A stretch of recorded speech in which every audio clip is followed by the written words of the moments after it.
Hey folks, Eddie from Totally Wired Guitars here, back with the second installment for episode 2 of answering your offset questions. We got a lot of really great and interesting questions from the community for this second episode, and we had to split it up into 2 parts because otherwise it would be way too long and ain't nobody got time for that. So without further ado, let's jump back into it. All right. The next question comes from DC Guitar 88. If resale price isn't a factor, Player 2 or Squier Classic Vibe for best option for entry-level Jazzmaster. This is a really good question. I don't have a ton of experience with the Player 2 Jazzmasters. I've only ever played them in Guitar Center, but I did find them for the price to be quite nice. I really like the rolled fretboard edges on them. The sound of the pickups in them are pretty good overall. The things that I'm not such a fan of is definitely the moved up vibrato. I also don't like the actual vibrato units that come on them. They may feel ever so slightly better than those that are featured on the Classic Vibe, but like the Classic Vibe ones, they do not feature the trem lock, which is important for me to calibrate and to appropriately set the vibrato spring tension as well. And I also am not a fan of the classic gear tuners. They have the bigger, I believe, 10mm holes for those. So if you did want to put in a set of Goto tuners or like Kluson reissues or whatever, you're going to have to use those bigger like conversion bushings, and you're going to have to drill new holes, and it's just not ideal. I do not know why they had to go with those particular tuners. So for me, my recommendation is probably going to be the Classic Vibe, because out of the box, despite some of the fit and finish issues that you're going to get with those, you are going to have something that is more kind of vintage accurate. If that's something that you care about, you are going to be able to easily upgrade without any sort of compromises the various parts, such as your vibrato. It's going to be in that vintage location. You can upgrade the tuners to other more high quality vintage style tuners. So for me, I'm probably going to give the recommendation to the Squier Classic Vibe Jazzmaster. You can find them used sometimes for as cheap as like $200 or $250 if you look on places like Facebook Marketplace or Craigslist, or sometimes you can find them for that cheap even on like places like Guitar Center used, right?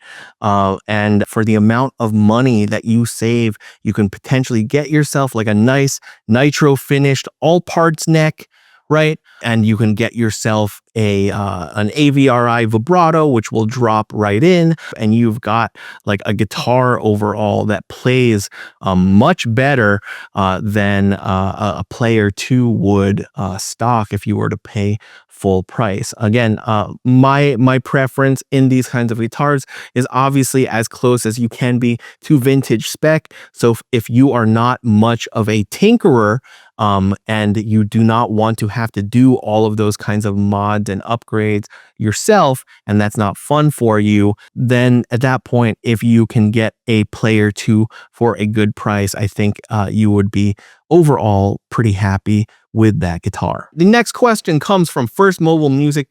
Favorite amps and pedals to play offsets through.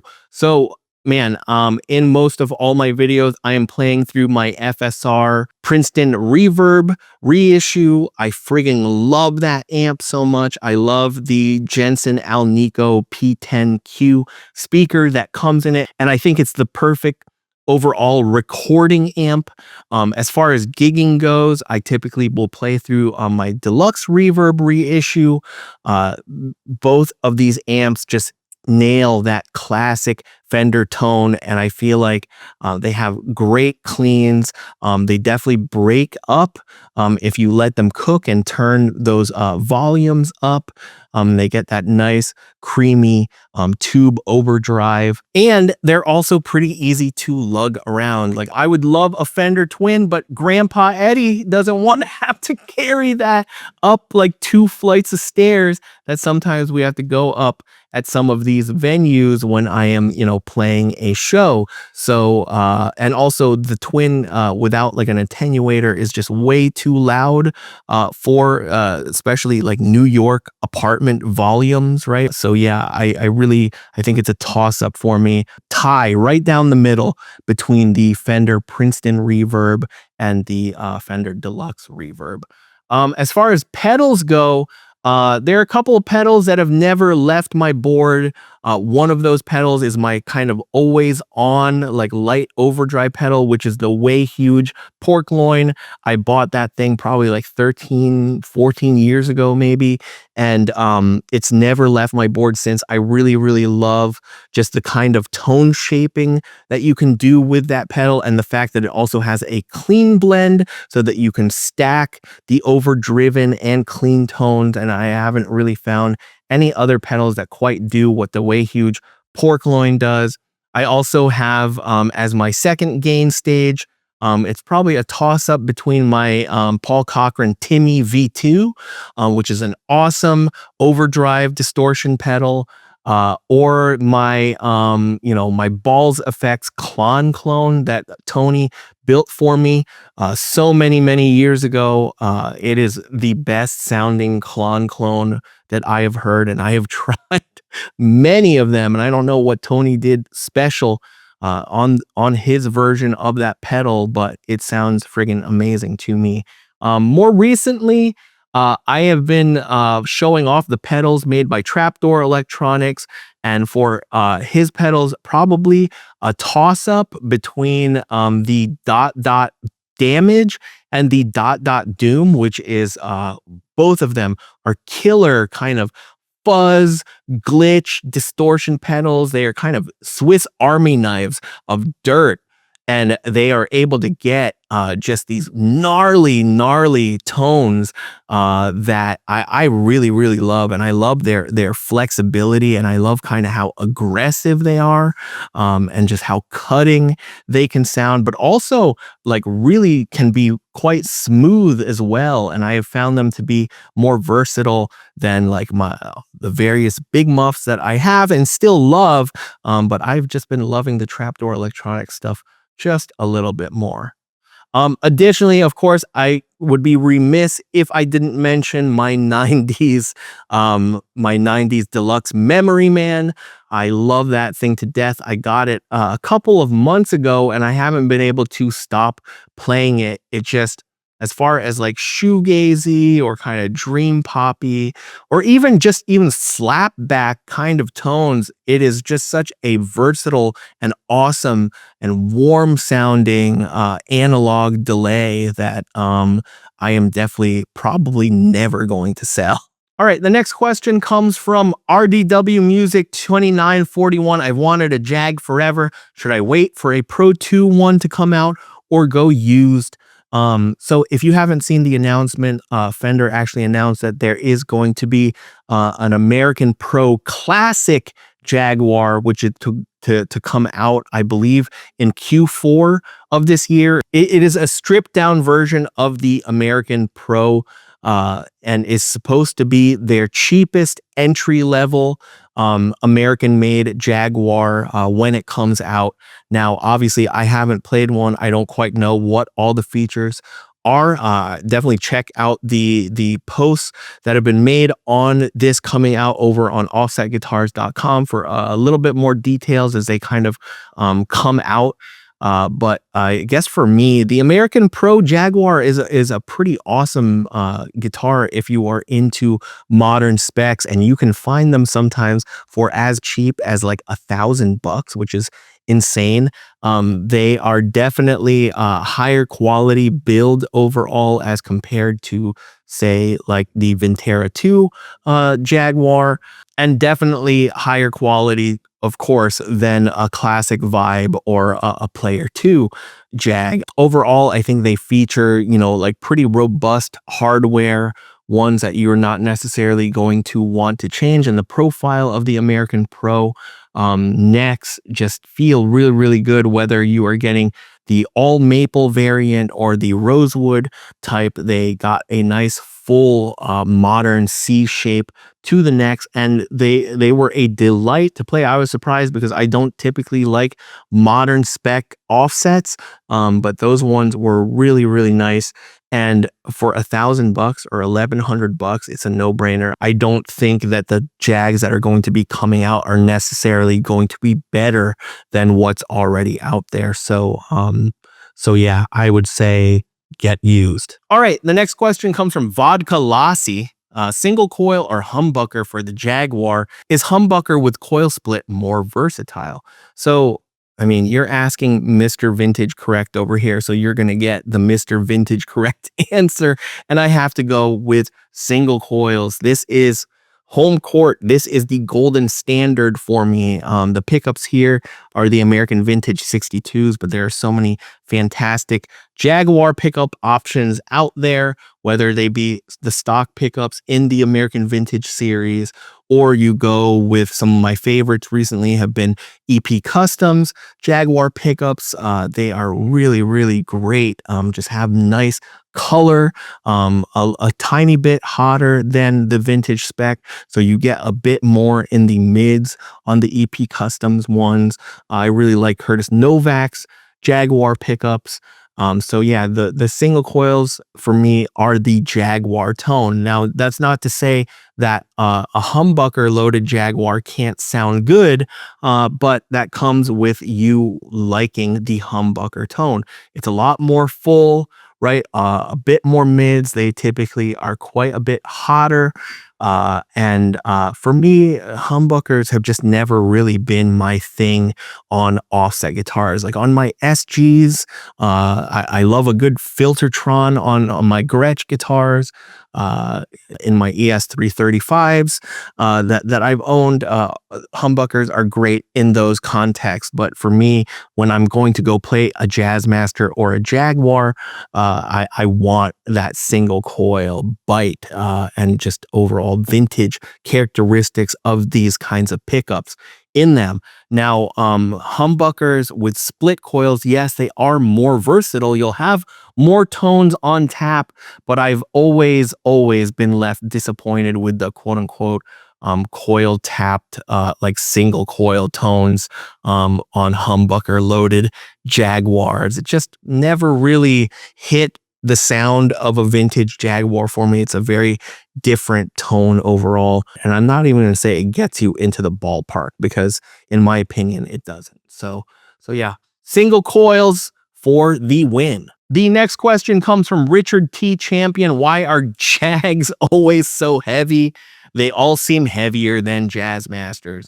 And I think there's good reason for that. And it's funny because I was just talking about that just before, but I feel like Jaguars are traditionally heavier than Jazzmasters because a lot less of the body has been routed out for the pickups, for the various electronics throughout. There is just not as much of that wood hogged out of the body as there is on a Jazzmaster.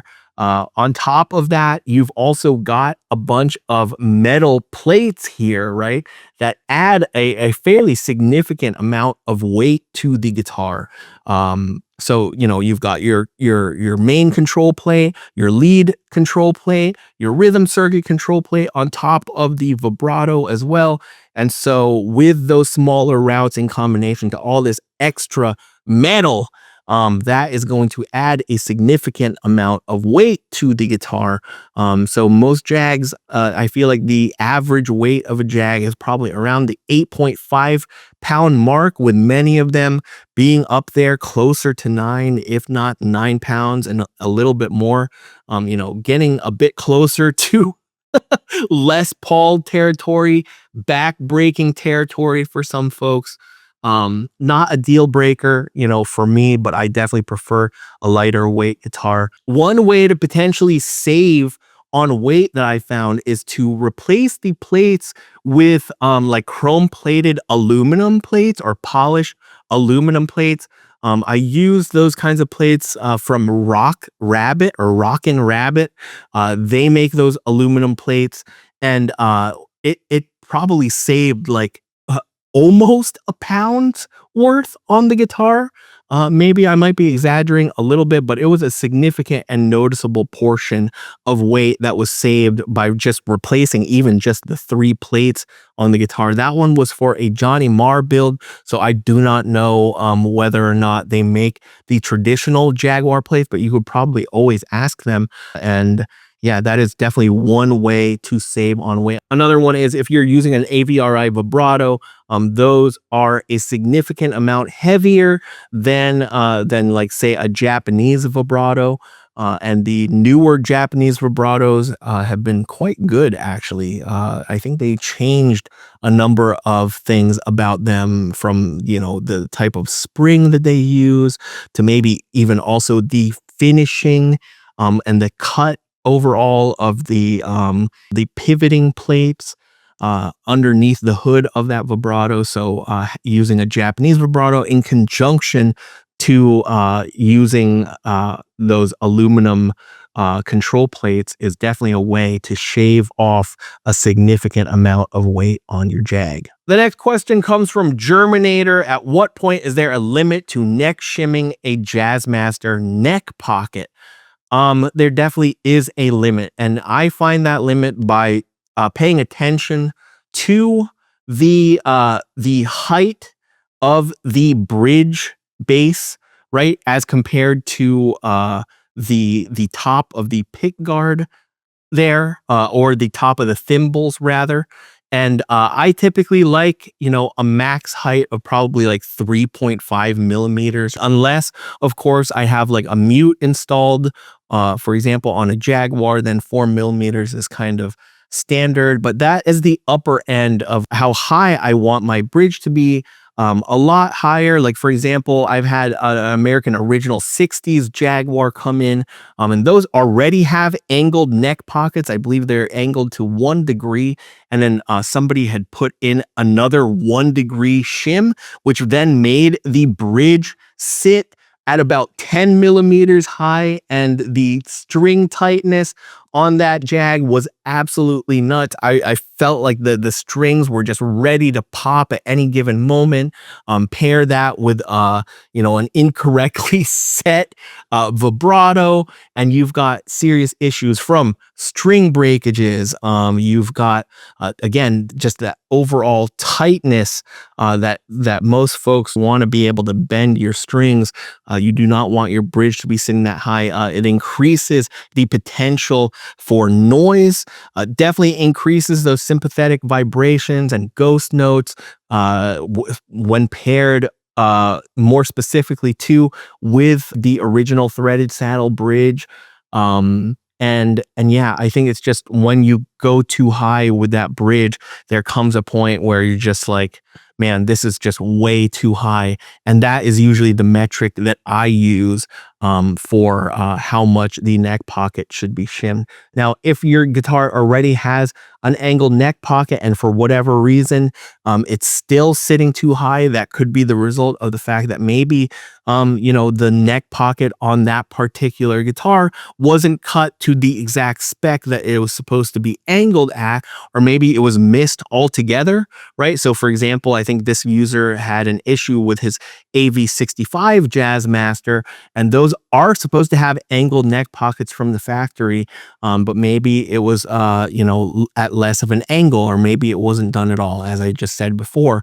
And so he said it needed quite a bit of shimming to be able to then have the action be set lower.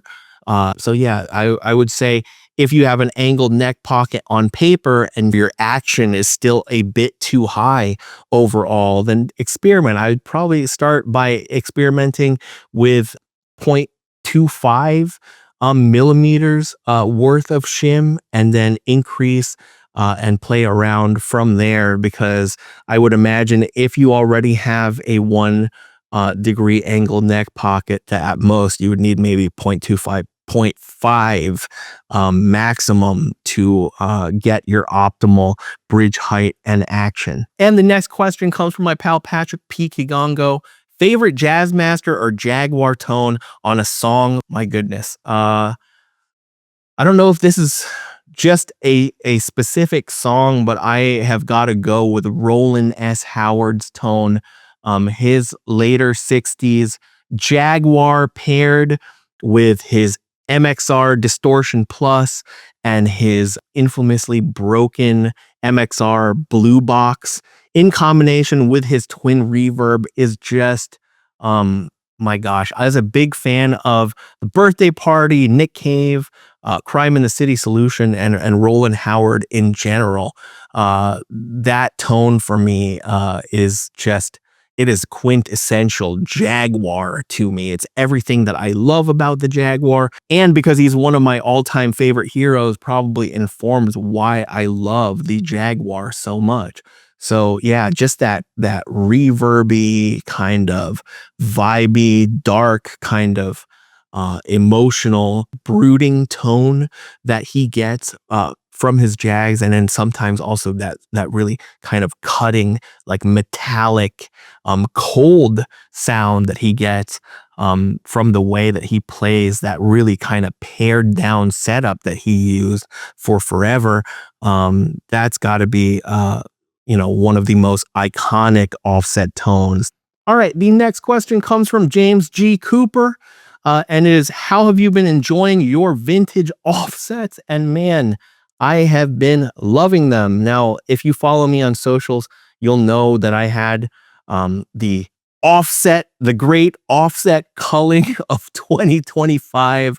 Starting at the beginning of this year, I had started to sell off all of my prized factory special run Japanese Jazzmasters and Jaguars, the ones in the rarer, colors like Sherwood Green, Sonic Blue. These are the ones that had all their bodies and binding and dot inlays. I've also sold off an American Original, also an AV65 Jaguar, an American Vintage II Jazzmaster. So probably in total, I sold off probably 6 to 8 guitars in pursuit of something that I have been regretting since around probably 2012, which is selling off my prized 1963 Jazzmaster. It was a very, very old 60s blonde refinish. It had amazing weather checking, just the most comfortable slim C neck profile that I've kind of been pining for again all of these years later. And finally, I was just like, you know what? If I sold all of my guitars, I might be able to fund some vintage purchases. And the first of that being my mostly all original, aside from a masterfully done body only refinish by the one, the only, the great Joe Riggio, my Olympic white 1965 Jaguar. That one is everything to me. It comes in at only 7.6 pounds, I believe, which is unheard of. Even for a vintage Jaguar, you typically do not find Jaguars that are like less than 8 pounds. Whether you're looking at AVRI 62s, definitely not the AV 65 series. A lot of the American Original 60s Jaguars are in the closer to 9-pound range. And so, yeah, that one is just a dream. And despite being a transition era Jaguar, with the binding and dot, those are, known to have slightly more significant necks. The neck on mine is a slimmer taper, and it just feels so comfortable in hand. It's probably the one, in combination with this 1966 Mustang that I got recently, two of my most comfortable guitars. I never thought that I'd be a huge Mustang lover, but lo and behold, many Mustangs later, I arrive on this 1966 one. This one has been restored to be all original, and I frigging love this thing. It probably it rivals the Jaguar and even the Jazzmaster somehow. It's a real toss-up.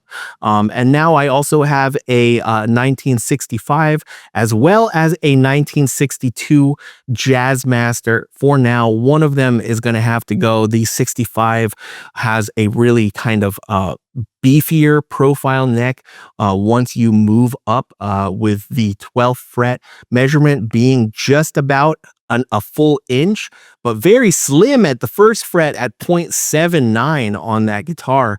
And it just makes it a little bit difficult, or a little bit more fatiguing for me to play chords up in the higher registers of that particular guitar. But the 62 by comparison is decidedly slimmer at the 12th fret, and that is actually surprising because I've been looking up 62 and 63 Jazzmasters, and a lot of them have quite thicker necks at the 12th fret and beyond, which is surprising when, you know, my 63 just felt so slim and effortless to play. I thought they kind of all were in that ballpark, but you know, seeing now, and also a number of vintage Jazzmasters around that era that came in over the past year or two for service also had beefier feeling necks, more substantial necks than I was expecting. So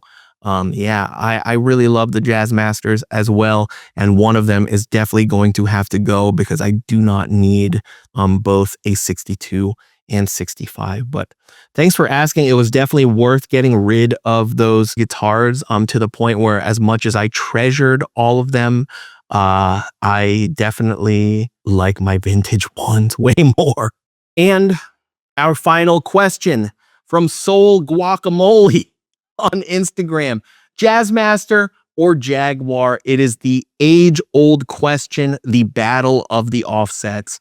And boy, it is a toss-up, right?